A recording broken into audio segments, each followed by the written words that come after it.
আসসালামু আলাইকুম রহমতুল্লাহি ওয়া বারাকাত। শালিকার সঙ্গে ব্যভিচার করলে স্ত্রীর সাথে বিয়ে ভেঙে যায় কি না?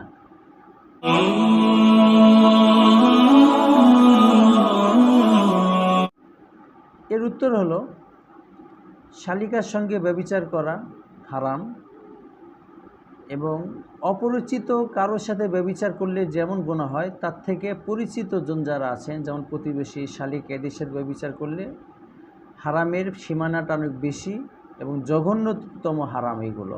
কারণ হাদিসের মধ্যে আছে, আল্লাহ রসুল বলেন, প্রতিবেশী স্ত্রীর সাথে কেউ যদি ব্যভিচার করে তাহলে এর কারণে অন্যদের সাথে ব্যভিচার করার থেকে তার বেশি গুনাহ হয়, কিন্তু বিয়ে ভাঙবে না।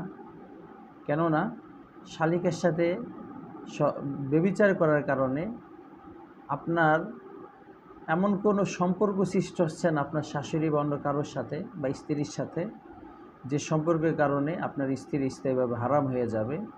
যেমনটা স্থায়ীভাবে হারাম হয়ে যায় নিজের আপন মেয়েকে স্পর্শ করলে বা তার সাথে ব্যভিচার করলে।